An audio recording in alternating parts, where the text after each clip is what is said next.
Hi, ഫോട്ടോഷോപ്പിൻ്റെ starting to ഒരു medium level വരെ, അതായത് ഒരു ഫോട്ടോഷോപ്പ് തീരെ അറിയാത്ത ഒരാൾക്ക്, അയാളെ കമ്പ്യൂട്ടർ ഉണ്ട്, ഫോട്ടോഷോപ്പ് ഉണ്ട്, അയാളെ കമ്പ്യൂട്ടർ ഉണ്ട്, പക്ഷേ ഇതുവരെ സ്റ്റാർട്ട് ചെയ്തിട്ടില്ല, ട്രൈ ചെയ്തിട്ടില്ല, എങ്ങനെ സ്റ്റാർട്ട് ചെയ്യും, എങ്ങനെ ഒന്ന് തുടങ്ങി കിട്ടും എന്നുള്ള വീഡിയോ നോക്കുന്നവർക്ക് വേണ്ടിയുള്ള ഒരു സീരീസ് ഓഫ് വീഡിയോ ആണ് ചെയ്യാൻ ഉദ്ദേശിക്കുന്നത്. അതിൻ്റെ ഫസ്റ്റ് വീഡിയോ ആണിത്.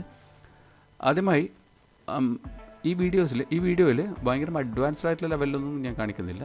നമ്മളൊരു ഫോട്ടോഷോപ്പ് ഉണ്ട്, അത് സ്റ്റാർട്ട് ചെയ്യുന്നു, അതിൻ്റെ ബേസിക് ടൂൾസ്, അത് നമുക്ക് എല്ലാ കാര്യങ്ങളും ചെയ്യാനുള്ള ബേസിക് ടൂൾസ്, പിന്നെ ചില അത്യാവശ്യം ചെയ്യാനുള്ള ട്രിക്കുകൾ, അത്രയും പറഞ്ഞ് പിന്നെ ബാക്കി നമ്മുടെ ലോജിക്കാണ്. അത് ഡിസൈനിങ്ങും ഫോട്ടോ എഡിറ്റിങ്ങും ഒക്കെ വീഡിയോ എഡിറ്റിങ്ങും ഒക്കെ ഒരു സ്കില്ലാണ്. അത് നമ്മൾ സ്വയം അക്വയർ ചെയ്യേണ്ട പ്രാക്ടീസിലൂടെ അക്വയർ ചെയ്യേണ്ട ഒരു സ്കില്ലാണ്.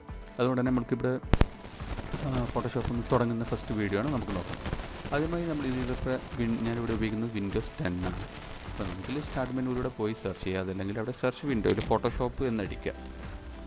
ഫോട്ടോഷോപ്പ് ഇൻസ്റ്റാൾ ചെയ്തവർ ഫോട്ടോഷോപ്പ് അടിച്ചു കഴിഞ്ഞാൽ ഇവിടെ ഇപ്പം CS6 എന്ന് പറയുന്ന വേർഷനാണ് ഞാൻ ഉപയോഗിക്കുന്നത്. പല വേർഷൻ ഉണ്ട്, ഏത് വേർഷനായാലും നിങ്ങൾ ഉപയോഗിക്കുന്ന ഏത് വേർഷനായാലും ഈ വീഡിയോ ഓക്കെ ആയിരിക്കും. കാരണം എന്ന് പറഞ്ഞാൽ ബേസിക് ടൂൾസാണ് ഞാൻ പഠിപ്പിക്കുന്നത്. വേർഷൻ കൂടുന്നതിനൊക്കെ ചില അഡ്വാൻസ്ഡ് ആയിട്ടുള്ള ട്രിപ്സ്, പിന്നെ ചില ടൂൾസ് സ്പെഷ്യലായിട്ട് വന്നിട്ടുണ്ട് എന്നല്ലാതെ ബേസിക് ആയിട്ടുള്ള ടൂൾസൊക്കെ ഏകദേശം അതുപോലെ തന്നെയാണുള്ളത്.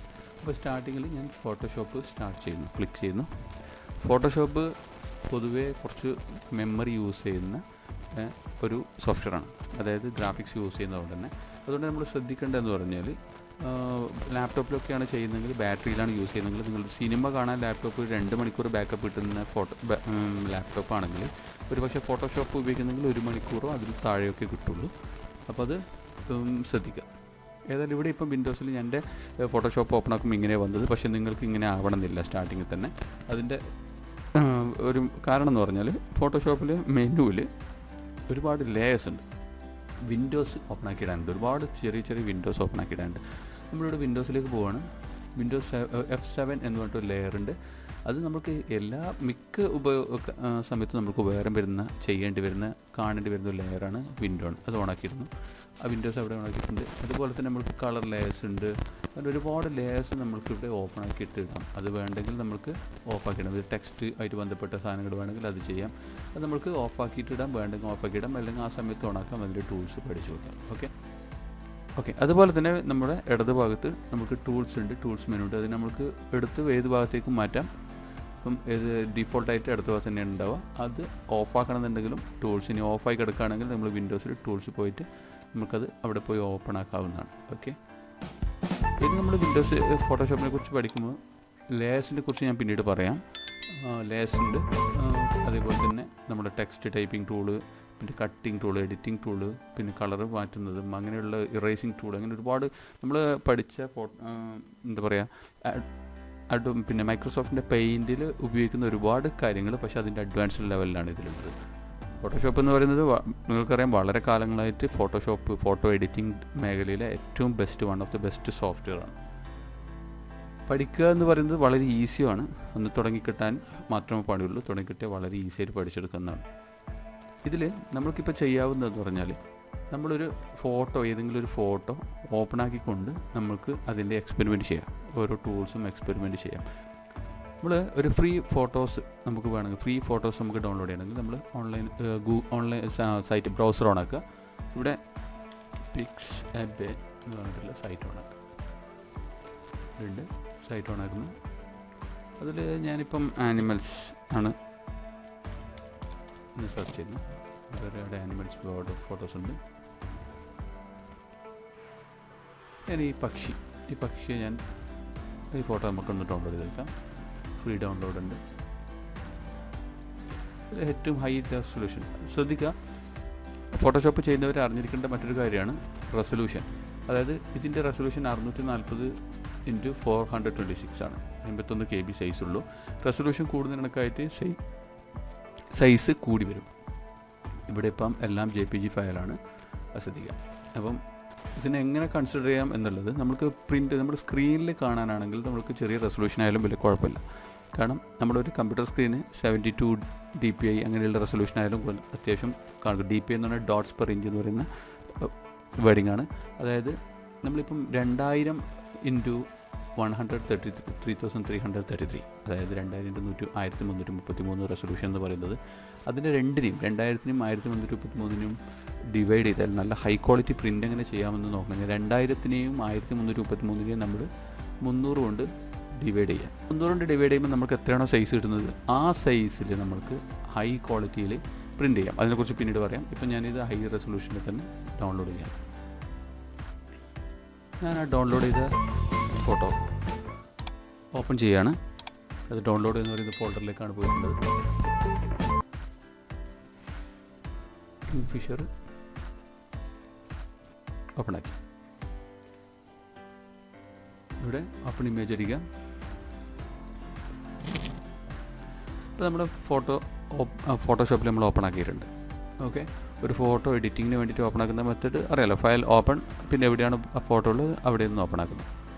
ശേഷം നമുക്ക് ഈ ഫോട്ടോ പല വിധത്തിൽ വ്യൂ ചെയ്യാൻ വേണ്ടിയിട്ട് സൂം ബട്ടൺ ഉണ്ട്.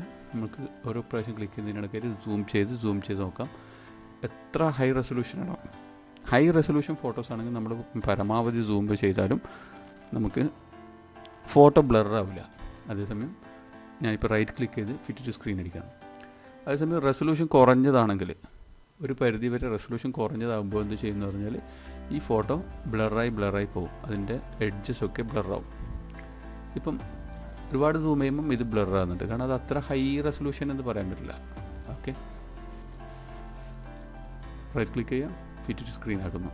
അപ്പം ആക്ച്വൽ പിക്സൽസ്, ഇതാണ് ആക്ച്വൽ പിക്സൽസ്, പരമാവധി റെസൊല്യൂഷൻ സൈസിൽ കാണിക്കുന്ന actual pixels. Okay, right click ചെയ്യുക, പ്രിൻറ്റ് സൈസ് ഇത്ര കാണിക്കുന്നത്. പ്രിൻറ്റ് സൈസ് നമ്മൾ കാണിക്കുമ്പോൾ നോക്കാം, ഇത് 8 ഇഞ്ച്, ഇത് ഇഞ്ചസിലാണ്. ഇവിടെ റൈറ്റ് ക്ലിക്ക് ചെയ്തുകൊണ്ട് നോക്കിയാൽ നമുക്ക് 8 ഇഞ്ചും ഇവിടെ ഈ ടൂളിനെ നമ്മൾ ചിപ്പെടുത്തെടുത്ത് നോക്കാം. നമുക്കിവിടെ കാണാം 0 തുടങ്ങിയിട്ട് 5 ഇഞ്ച് വരെ. അതായത് നമ്മളൊരു നോർമൽ ഫോട്ടോ സൈസിൽ പ്രിൻറ്റ് ചെയ്യാൻ ഈ ഫോട്ടോ ഓക്കെയാണ്. ഈ ക്വാളിറ്റിയിൽ, അതായത് ഈ ഒരു ക്വാളിറ്റി നമുക്ക് ഫീൽ ചെയ്യും കാഴ്ചയിൽ പ്രിൻറ്റ് ചെയ്ത് കഴിഞ്ഞാൽ. ഇപ്പോൾ ഇങ്ങനെയാണ് നമ്മളൊരു ഫോട്ടോ ജസ്റ്റ് ഓപ്പൺ ആക്കുന്നത്, ഫോട്ടോഷോപ്പിൽ നമുക്ക് ഓപ്പൺ ആക്കുന്നത്. അതിൽ വേറെ ഈ ഫോട്ടോ ഓപ്പൺ ആക്കി കഴിഞ്ഞ ശേഷം നമുക്ക് ഇതിൻ്റെ കളർ ചേഞ്ച് ചെയ്യാൻ, കളർ ചെറിയ ഡാർക്ക്നെസ് കൂട്ടാൻ, അതല്ലെങ്കിൽ എഡ്ജസ് ഡിലീറ്റ് ചെയ്താൽ, എന്തെങ്കിലും ചെറിയ ടൂൾസ്, എന്തെങ്കിലും പിന്നെ നമുക്ക് വേണ്ടാത്ത എന്തെങ്കിലും പെട്ടുപോയത് ഡിലീറ്റ് ചെയ്ത് കളയാൻ ഒക്കെയുള്ള ടൂൾസാണ് ഫോട്ടോഷോപ്പിൽ നമ്മൾ ഓരോന്നായിട്ട് നമ്മൾ പഠിക്കുന്നുണ്ട്.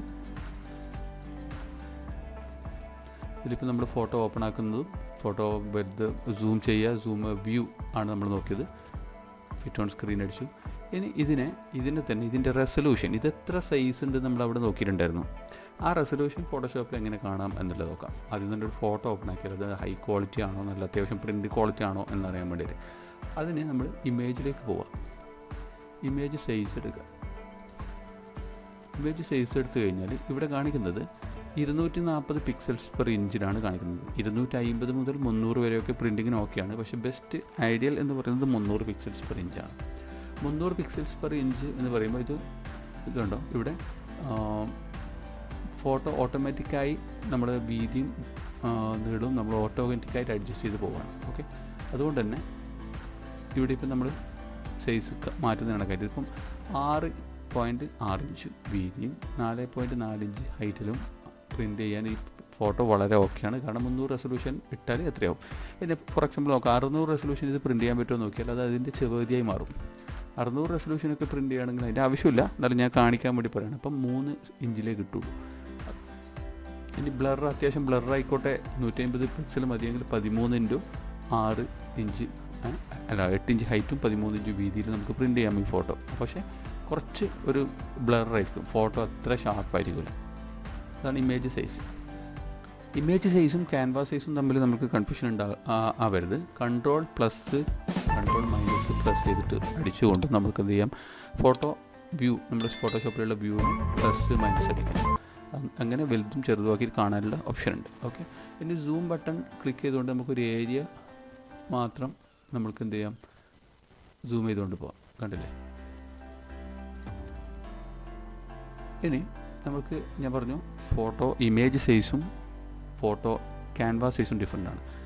എന്താണ് ഇവിടെ ക്യാൻവാസ് സൈസ്? ക്യാൻവാസ് സൈസ് എന്ന് പറഞ്ഞാൽ നമ്മൾ ഫോർ എക്സാമ്പിൾ ഇത് പ്രിൻറ്റ് ചെയ്യാൻ ഉപയോഗിക്കുന്നെങ്കിൽ ആ ഫോട്ടോ പ്രിൻറ്റ് ചെയ്യുന്ന ഒരു പേപ്പറിൻ്റെ സൈസ് ക്യാൻവാസ് സൈസ് ആയിട്ട് കൊടുക്കാൻ പറ്റും. ഓക്കെ, അതേസമയം ഇമേജ് സൈസ് എന്ന് പറഞ്ഞാൽ ഇമേജ് നമ്മളിപ്പോൾ ഈ ചെയ്ത് വെച്ചിരിക്കുന്ന ഇമേജ് നമുക്ക് എന്ത് സംഭവിക്കില്ല, മാറ്റം വരില്ല. നമുക്കിവിടെ ക്യാൻവാസ് സൈസ് എടുത്ത് നോക്കാം. ഇമേജ് സൈസ് നമ്മൾ എടുത്തു, ക്യാൻവാസ് സൈസ് എടുത്ത് നോക്കാം. ഇവിടെ 8 ഇഞ്ച് ഇൻറ്റു 5 ഇഞ്ച് നമ്മൾ പറയാം ബേസിക്കലി 250 പിക്സൽസ് പെർ ഇഞ്ചിൽ വരുന്നതുകൊണ്ടാണ് അത് കാണിക്കുന്നത്. അങ്ങനെ ഇനിയിപ്പോൾ നമ്മൾക്ക് ഇതിനെ ക്യാൻവാസ് സൈസ് ഒരു 10 ഇഞ്ച് ആക്കിയിട്ട് മാറ്റുന്നുണ്ട്. അത് കണക്കായിട്ട് പ്രൊപ്പോർഷനേറ്റായിട്ട് എന്ത് മാറിയിട്ടുണ്ട്, നമ്മുടെ വിഡ്ത്ത് മാറിയിട്ടുണ്ട്. ഇനി നമ്മൾക്കൊന്ന് ഓക്കെ അടിച്ച് നോക്കാം. ക്ഷമിക്കുക, നമ്മൾ ഹൈറ്റ് മാറിയിട്ടില്ല, ശ്രദ്ധിക്കണം. യെസ്, ഹൈറ്റ് മാറിയിട്ടില്ല. അപ്പോൾ നമ്മൾക്കിവിടെ ഒരു 10 കൊടുക്കുമ്പോൾ ഇവിടെ നമുക്കൊരു 6 കൊടുക്കും, 6.2 ഇഞ്ച് കൊടുക്കുക. ഇത് നമുക്ക് കാണാം. ഇപ്പം ക്യാൻവാസ് സൈസ് വലുത്, ഏകദേശം ഇമേജ് സൈസ് അവിടെ തന്നെ ഉണ്ട്. അത്ര ഇമേജ് സൈസ് അനങ്ങിയിട്ടില്ല. അതായത് നമ്മൾ ഈ പ്രിൻ്റ് ചെയ്യുമ്പോൾ പേപ്പർ ഇത്ര വലുതായിരിക്കും, പക്ഷേ പ്രിൻ്റ് ഇത്ര ഉണ്ടാവുള്ളൂ, ആ ഉള്ളിൽ കാണുന്ന പ്രിൻ്റ്. അതാണ് ഇമേജ് സൈസും ക്യാൻവാസ് സൈസും തമ്മിലുള്ള ഡിഫറൻസ്. ഇനി Ctrl Z അടിക്കുക. Ctrl Z നമ്മൾക്ക് ഒരുപാട് സീക്വൻസ് ഓഫ് കൺട്രോൾ അൺഡു വേണമെന്നുണ്ടെങ്കിൽ Alt അടിക്കുക. നോർമലി Ctrl Z അടിച്ചാൽ ഒരു Ctrl Z അൺഡു ആവും, അടുത്ത Ctrl Z റീഡു ആവും. അങ്ങനെ റീഡു അൺഡു ടോഗിൾ ചെയ്തിട്ടാണ് വരിക. Alt Z അടിച്ച് കഴിഞ്ഞാലാണ് നമുക്ക് സെക്കൻഡ് അൺഡു, അതിന് മുമ്പത്തെ അൺഡു, അങ്ങനെ അൺഡു മുകളിലോട്ട് പോവാം. ഓക്കെ, ഈ അൺഡു ഒക്കെ എത്ര എണ്ണം വേണം എന്നൊക്കെ നമുക്ക് സെറ്റ് ചെയ്യാൻ പറ്റും. ഇതൊക്കെ പിന്നീട് അടുത്ത ഒരു ട്യൂട്ടോറിയൽ പറയാം. ഇവിടെ ഇപ്പോൾ ഇമേജ് സൈസിൽ നമ്മളിവിടെ ഫോട്ടോ തന്നെ വലുതാക്കുന്ന കാര്യം നമ്മൾ പറഞ്ഞു. ഒരു 10 ഇഞ്ചിലാണ് എടുക്കുന്നതെങ്കിൽ ഇത് ഫോട്ടോ തന്നെ വലുതായി വരിക.